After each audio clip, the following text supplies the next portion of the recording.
जम्मू कश्मीर और हरियाणा विधानसभा चुनाव के नतीजे कल आ जाएंगे। रिजल्ट आने में अब कुछ ही घंटे शेष हैं। वोटों की गिनती के साथ ही तस्वीर भी धीरे धीरे साफ होने लग गई है। 2 दिन पहले आए एग्जिट पोल के नतीजे यही बता रहे हैं कि इस बार हरियाणा में कांग्रेस की 10 साल बाद वापसी होती दिख रही है। तो वही जम्मू कश्मीर में भी कांग्रेस एनसी का साथ आना फायदेमंद हो सकता है। बीजेपी को हालांकि एग्जिट पोल के उलट दोनों ही जगह जीत का पूरा भरोसा है। अब ये कल आने वाले नतीजे ही बताएंगे कि जीत का ताज किसके सिर सजेगा। भारत 24 भी विधानसभा चुनाव नतीजों से जुड़ी हुई हर एक अपडेट कल सुबह से ही आपको पहुंचाना शुरू कर देगा। कल ही काउंटिंग की तैयारी भी पूरी हो गई है और ईवीएम को सुरक्षित रखने के लिए भी लेयर सिक्योरिटीज रखी गई है। पहली लेयर में पैरामिलिट्री, दूसरे में आर्म्ड फोर्सेस और तीसरी लेयर में है पुलिस के जवान। साथ ही हर एक स्ट्रांग रूम पर सीसीटीवी कैमरे से नजर रखी जा रही है। विधानसभा चुनाव लड़ रही पार्टियों के कैंडिडेट और एजेंट भी कंट्रोल रूम में सीसीटीवी के जरिए पूरे हालात पर नजर बनाकर रखे हैं। कई जिलों में तो राजनीतिक दलों की ओर से ईवीएम की सुरक्षा को लेकर के अपने स्तर पर भी इंतजाम किए गए। हरियाणा और जम्मू कश्मीर चुनाव के बाद अब रिजल्ट की बारी है। पार्टियों की क्या है अपनी तैयारी और कल किसके खेमे में होगा जश्न और कौन करेगा आत्ममंथन, इसी पर करेंगे चर्चा प्योर पॉलिटिक्स में। विधानसभा के अंदर जो मतदान हुए हैं उसके बाद कल रिजल्ट की बारी है और रिजल्ट को लेकर के हर एक पार्टी की अपनी अपनी राय है। हर एक पार्टी जीत को लेकर के पूरी तरीके से आश्वस्त नजर आ रही है। कल विधानसभा चुनाव के नतीजे आने वाले हैं। जम्मू कश्मीर और हरियाणा में 90 विधानसभा सीटों पर चुनाव हुए थे और ऐसे में कल जब रिजल्ट आएगा तो सुबह से ही आपका अपना चैनल भारत 24 हर एक तस्वीर आपको जम्मू कश्मीर और हरियाणा से दिखाएगा और किसके सिर पर ताज सजने वाला है जीत का, ये देखना दिलचस्प होने वाला है। बीजेपी हरियाणा में पिछले 2 टेन्योर से सत्ता में काबिज रही, तीसरी बार भी जीत के लिए आश्वस्त है बीजेपी, लेकिन कांग्रेस की सरकार बनती हुई एग्जिट पोल में हालांकि नजर आई है। अब देखना दिलचस्प रहने वाला है कि कांग्रेस वर्सेस बीजेपी में किसके सिर पर ताज सजेगा। हमारी पॉलिटिकल एडिटर अदिति नागर इस समय हमारे साथ कनेक्टेड है। अदिति, अलग अलग दावे, अलग अलग वादे और कल नतीजों का दिन।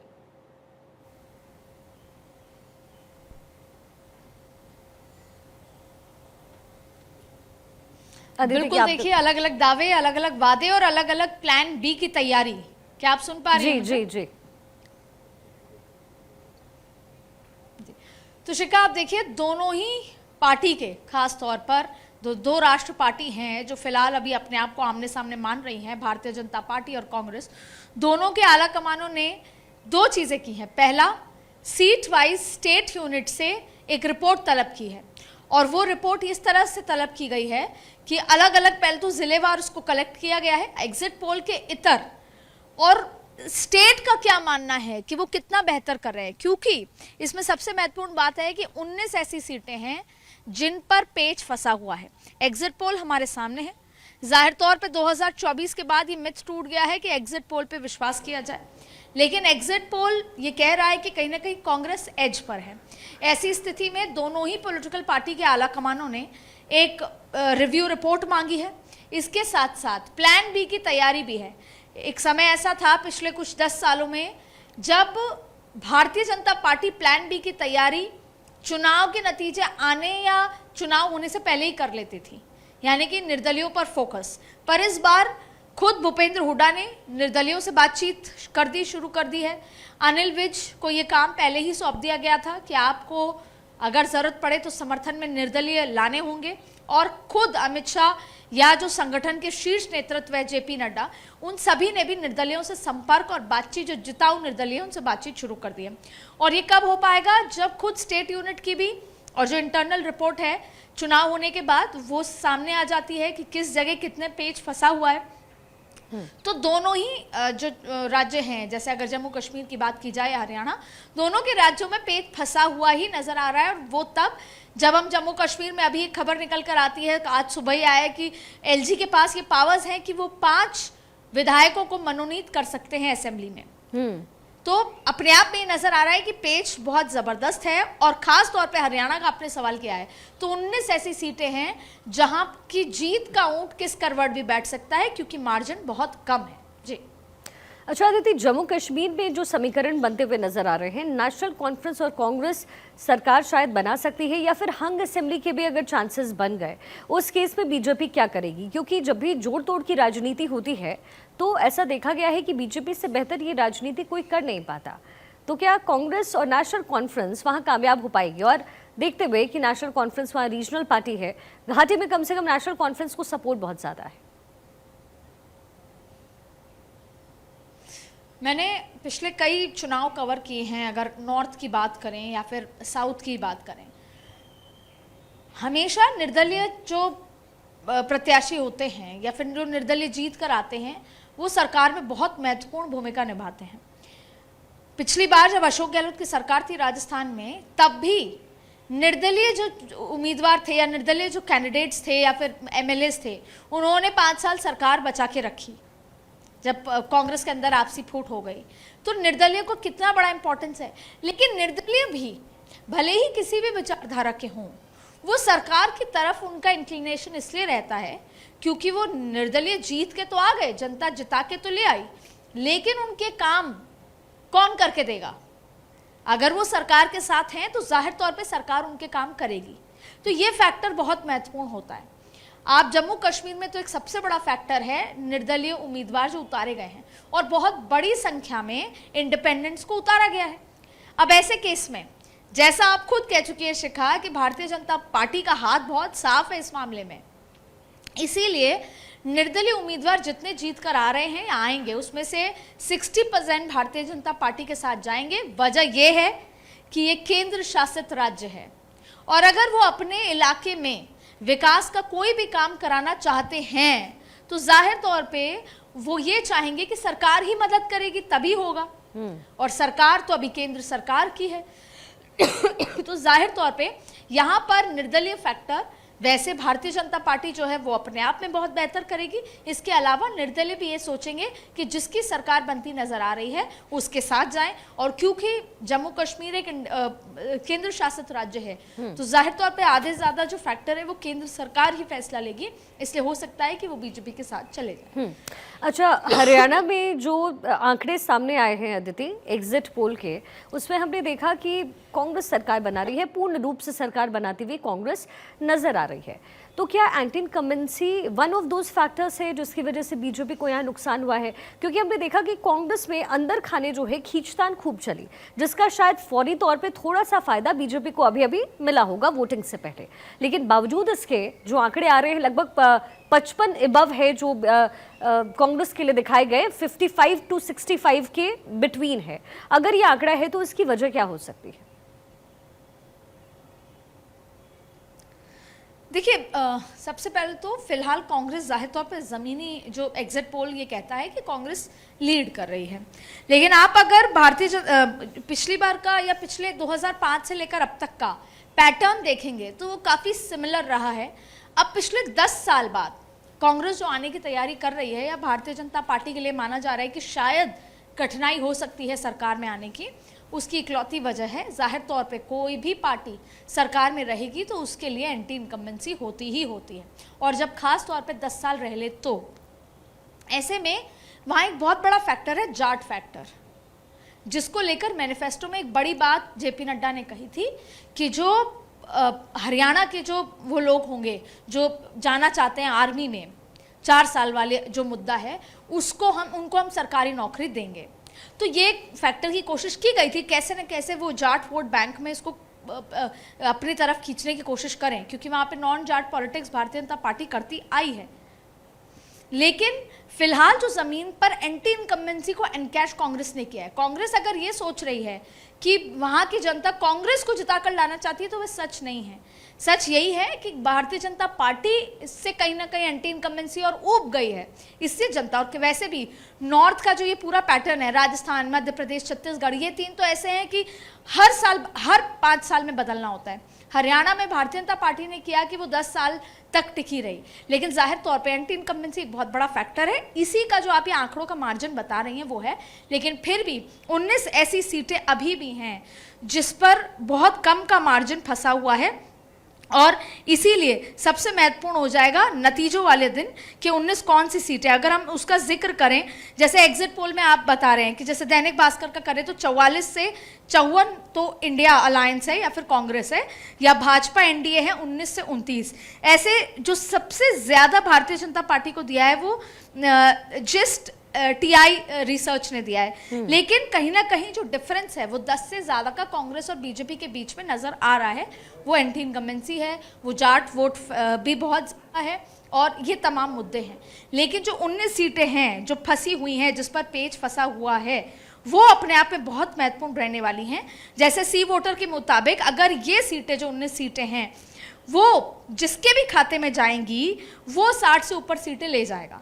तो अब ये देखना होगा कि इस 19 सीटों में किस करवट ऊंट बैठता है, उसी की सरकार बन जाएगी। लेकिन जाहिर तौर पे इस पूरे सिनेरियो में निर्दलियों की इंपॉर्टेंस बहुत ज्यादा हो जाती है। इसलिए आप देखिएगा शिक्का, जैसे ही नतीजे साफ होने लगेंगे 12 बजे तक कल सुबह दोपहर तक, तब तक निर्दलियों को फोन जाना शुरू हो जाएंगे, चाहे भाजपा की तरफ से चाहे कांग्रेस की तरफ से। और फिर इसमें एक और महत्वपूर्ण चीज है, जेजेपी का जिक्र करें या जो 2 अलायंसेस हैं उनका भी वो देखना होगा कि वो कितना सरकार बनाने में महत्वपूर्ण भूमिका निभा सकते हैं। इसलिए सीधे तौर पर कांग्रेस अभी एज भले ही नजर आ रहा है, लेकिन प्लान बी तैयार दोनों ही पॉलिटिकल पार्टी ने कर लिया है। जी, सारी पॉलिटिकल पार्टी जाहिर है अभी इस समय आश्वस्त है, और कांग्रेस को संभावनाएं भी बहुत नजर आ रही है और खुशी भी उनके अंदर बहुत ज़्यादा है, क्योंकि जिस तरीके से हम पार्टी प्रवक्ताओं को सुन रहे हैं, हम कांग्रेस के नेताओं को सुन रहे हैं, जाहिर है क्योंकि हरियाणा में 10 साल बाद अगर उनकी वापसी होती है तो फिर इसकी वजह भी बड़ी होनी चाहिए। क्या लगता है कि किसान और पहलवान वाला मुद्दा भी बहुत अहम है इसमें, आदित्य?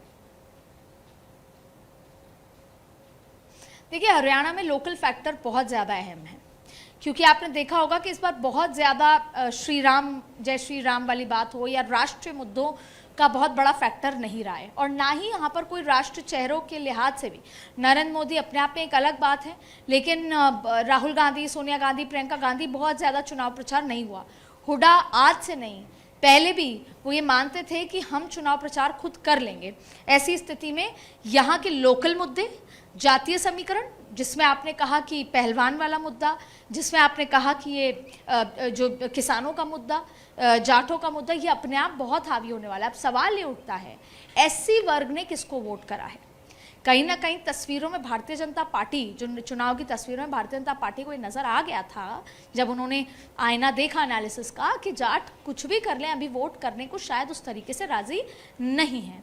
जबकि उन्होंने प्रभारी के रूप में सतीश पूनिया, जो राजस्थान के एक बड़े जाट नेता हैं, पूर्व प्रदेश अध्यक्ष भी रह चुके हैं, उनको लगाया था।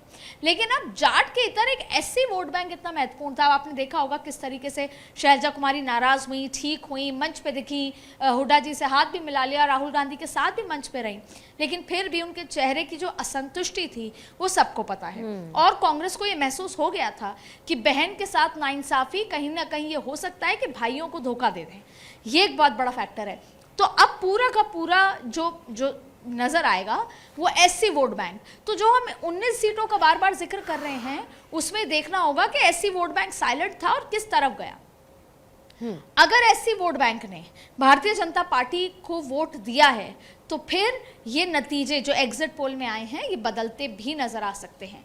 तो सारा का सारा दारमदार जाट वोट बैंक का इंपैक्ट है, जो कांग्रेस लीड लेती हुई नजर आ रही है। लेकिन एससी साइलेंट जो वोट बैंक है वो किस कदर जाता है? क्या शैलजा कुमारी की जो नाराजगी थी वो चुप रहकर वोट में तब्दील होगी? और क्या भारतीय जनता पार्टी ने जो पिछले दिनों सोशल इंजीनियरिंग की है और जो एससी समाज और आरक्षण, इन तमाम मुद्दों को अपने उस इमेज से बाहर निकाला है, और विपक्ष के जितने भी दावे थे कि अगर सरकार आए तो आरक्षण बदल दिया जाएगा, संविधान बदल दिया जाएगा, उसको तोड़ा है। तो ये एससी फैक्टर कितना मजबूत है ये देखना होगा, और यही नतीजों को फेरबदल कर सकता है। इसलिए अभी पूरा का पूरा दारमदार वो साइलेंट वोटर्स पे है, इन 19 सीटों पर बना हुआ है। अच्छा दीदी, जो स्थिति हरियाणा में हुई है पॉलिटिकली, जिसका जिक्र अभी आपने किया भी और तस्वीरें हम सब ने देखी है, जो स्थिति हुई वहाँ पर वो हम सब ने देखा। लेकिन कांग्रेस खाने में हमेशा एक परेशानी रही है, डिसिप्लिन की परेशानी कह सकते हैं।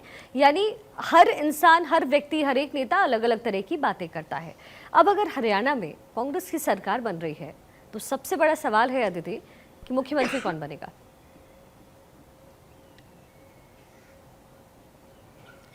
देखिए, जो ऑब्वियस बात है, जो नजर आ रहा है, वो भूपेंद्र हुड्डा का है। एक समय ऐसा लग रहा था जब चुनाव में करीबन 2.5 महीनों का समय था। देखिए, रेस में अगर प्रमुख रूप से देखा जाए तो जाहिर तौर पे भूपेंद्र हुड्डा थे। रणदीप सुरजेवाला बनना चाहते थे, अपनी इच्छा जता चुके थे। कुमारी शैलजा अपनी इच्छा जता चुकी थी, और फिर दीपेंद्र हुड्डा, युवा चेहरे। अगर सब कुछ सामान्य होता तो शायद दीपेंद्र हुड्डा का चांस लग सकता था, लेकिन दीपेंद्र हुड्डा बनते तो उससे पहले सीनियर थी शैलजा कुमारी, रणदीप सुरजेवाला। इसीलिए दाव इस बार भी भूपेंद्र हुड्डा पर ही लगाया जाएगा। देखिए, शैलजा कुमारी ये बात कह चुकी हैं, और शैलजा कुमारी के जो इश्यूज थे वो यही था कि कांग्रेस भले ही नाम अनाउंस ना करे, पुराने चुनाव में अनाउंस नहीं किया, लेकिन फिर भी इस तरह का माहौल नहीं बनना चाहिए कि सब कुछ भूपेंद्र हुड्डा ही कर रहे हैं। मेरे समर्थकों को ऐसा महसूस नहीं होना चाहिए कि हम कितनी ही कोशिश कर लें, कितना ही समर्थन दे लें कांग्रेस को, समर्थन जुटा लें जनता का, लेकिन होगा वही जो भूपेंद्र हुड्डा चाहेंगे, और भूपेंद्र हुड्डा जब सरकार में आएंगे तो अपने ही समर्थकों को आगे बढ़ाएंगे। लड़ाई असल में यही थी कि आप भले ही नाम अनाउंस ना करें, लेकिन इसको इतना ऑब्वियस ना बना दें कि भूपेंद्र हुड्डा ही सब कुछ है। लेकिन सूत्रों के मुताबिक अभी भी, क्योंकि भूपेंद्र हुड्डा चाहे फिर निर्दलियों को जुटाने में भी, अगर ऐसी कोई स्थिति होती है तो निर्दलियों को भी जुटा सकते हैं, और क्योंकि सारे दारमदार जो एक तरफा वोट हुआ है वो जाटों पर हुआ है, और जाटों का चेहरा भूपेंद्र हुड्डा हैं, तो कहीं ना कहीं भूपेंद्र हुड्डा ही उस लीग में नजर आते हैं। लेकिन जो ये फूट है ये अभी पूरी नहीं हुई है, अभी आगे आगे देखिए होता है क्या। फिलहाल राहुल गांधी नाराज हो गए थे, शैलजा कुमारी को अशोक गहलोत द्वारा समझाया गया और ये कहा कि नतीजे आने तक का वेट कीजिए। शैलजा कुमारी जो ये कहती थी कि उनके पिताजी कांग्रेस के ध्वजा में लपेटकर उनका जनाजा गया है, मैं भी वैसे ही करूंगी, तो उनको यही समझाया गया कि अगर आपकी लॉयल्टी और आपके इमोशंस इतने ज़्यादा कनेक्टेड हैं तो कम से कम आपकी ये बगावत वो कारण ना बने जो चुनाव में जीत हार का फैसला करती है। फिलहाल शैलजा कुमारी नतीजों का इंतजार कर रही हैं, और अगर नतीजे फर्ज कीजिए एग्जिट पोल के तरह रहते हैं तो शैलजा कुमारी चूकेंगी नहीं सोनिया गांधी से एक बार फिर ये बात करने के लिए कि पहला, मैं महिला हूं, क्योंकि नरेंद्र मोदी महिला फैक्टर पर काम कर रहे हैं। और शैलजा कुमारी ये कहेंगे कि अगर आपने महिलाओं को पीछे किया तो ये ठीक नहीं होगा, आप महिला को बनाकर एक मैसेज दे सकते हैं। तो शैलजा कुमारी अपने हक के लिए कहीं पीछे नहीं रहेंगी, और शैलजा कुमारी एक बार फिर सोनिया गांधी, अशोक गहलोत, मल्लिकार्जुन खड़गे, केसी वेणुगोपाल से बात करेंगी। लेकिन जो सूत्र हैं और जो बातचीत है उसके लिहाज से भूपेंद्र हुड्डा ही बनेंगे अगर सरकार बनती है। अच्छा, एक नाम और रह गया है इसमें अदिति, अशोक तंवर का नाम रह गया है। चुनाव वाले दिन जब उनसे मीडिया बातचीत कर रही थी तो उन्होंने भी थोड़े बहुत संकेत वहां दिए कि वो भी शायद सीएम पद के दावेदार हैं। तो ये कंफ्यूजन जो है, और मैं कह सकती हूँ सुरजेवाला के भी नाम हमें भूलना नहीं चाहिए। ये 3 नाम है और चौथे तो हुड्डा है ही। जाहिर तौर पर रणदीप सुरजेवाला राहुल गांधी के करीबी हैं। रणदीप सुरजेवाला ने जिंद और अलग अलग चुनाव लड़े भी, लेकिन अभी राज्यसभा, और रणदीप सुरजेवाला जो अभी मीडिया हैंडल करते थे तब भी बहुत लंबे समय तक करते थे, लेकिन उनका ने भले ही वो चाहें कि वो बन सकते हैं, वो चाहते हैं, लेकिन उनका नाम अभी लिस्ट में नहीं है। दूसरा, आपने जिक्र किया तंवर साहब का।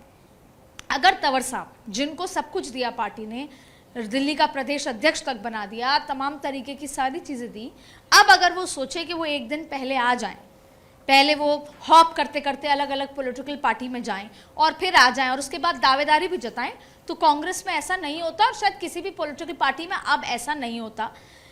ब्लैकमेलिंग की राजनीति, कई बार प्रेशर टैक्टिक्स की राजनीति चल भी जाती है, जो शैलजा कुमारी के लिए कहीं ना कहीं, लेकिन अदिति पार्टी हॉपिंग करते हुए अगर अशोक तंवर पहुंचे हैं और एक दिन पहले पहुंचे हैं तो कुछ तो बातें आला कमान की तरफ से उन्हें कही गई होंगी। हो सकता है शायद पद को लेकर के कुछ कहा गया हो।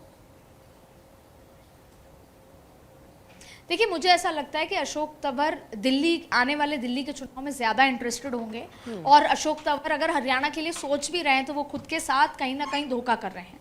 और उन अशोक तंवर शायद दिल्ली के लिए ज़्यादा अपने आप को मुफीद माने तो भी बेहतर है कि वो दिल्ली के चुनाव में क्या कंट्रीब्यूट कर सकते हैं, क्योंकि कोई भी नेता जो हरियाणा का है वो इस बात पे सवाल उठाएगा कि क्या एक दिन पहले आपने देखा होगा भारतीय जनता पार्टी के अंदर रिसेंटली जो खींचतान हुई वो इसी बात पर हुई संगठन में या कार्यकर्ताओं में कि कोई दूसरे विचारधारा का दूसरी पार्टी के बड़े व्यक्ति को लेकर, फॉर एग्जाम्पल अजीत पवार को लेकर महाराष्ट्र में कार्यकर्ताओं में और संघ के अंदर ये नाराजगी थी कि अजीत पवार को आप लाए और आप फ्लाइंग कैंडिडेट लेकर आए। और पिछले 5 सालों में भारतीय जनता पार्टी ऐसे कई फ्लाइंग कैंडिडेट्स लाई जो संगठन को नहीं समझते थे और कहीं ना कहीं उन्होंने संगठन को डैमेज किया है। तो जो मेरे सूत्र कहते हैं, अशोक तंवर आए हैं, आना चाहते हैं, वो खुश नहीं थे, वो जहां थे वो हॉपिंग कर रहे थे। अब अगर उनको बार्गेनिंग करनी भी है तो शायद वो दिल्ली चुनाव के लिए करेंगे। एक दिन पहले वो हरियाणा चुनाव में आकर वो ये उम्मीद करेंगे मुझे कोई बड़ा दायित्व दिया जाएगा, तो मुझे नहीं लगता कि कांग्रेस आज की तारीख में इस तरह की ऐसी कोई भी फैसला लेगी, क्योंकि सिर्फ कार्यकर्ताओं की नाराजगी के चलते तो आम आदमी पार्टी के साथ, इंडिया अलायंस के साथ गठबंधन तोड़ दिया। नहीं तो आपको मैं आज बता दूं, केसी वेणुगोपाल मैसेज कर चुके थे राघव चड्ढा को कि we are okay with 6 seats, ये फाइनल हो चुका था। और राघव चड्ढा अरविंद केजरीवाल को मैसेज कर चुके थे, लेकिन केवल कार्यकर्ताओं की नाराजगी ने कांग्रेस को मजबूर किया कि वो पीछे हट जाएं। तो अब अगर तंवर साहब कुछ सोच भी रहे तो उनको दिल्ली चुनाव में अपना बहुत महत्वपूर्ण भूमिका निभानी होगी और उसके बाद कहीं वो कुछ एक्सपेक्ट कर सकते हैं। लेकिन हम याद दिला दें कि दिल्ली के चुनाव में अगर वो अपनी भूमिका कहीं बहुत ऊंची देख भी रहे हैं तो अभी अजय माकन बैठे हैं।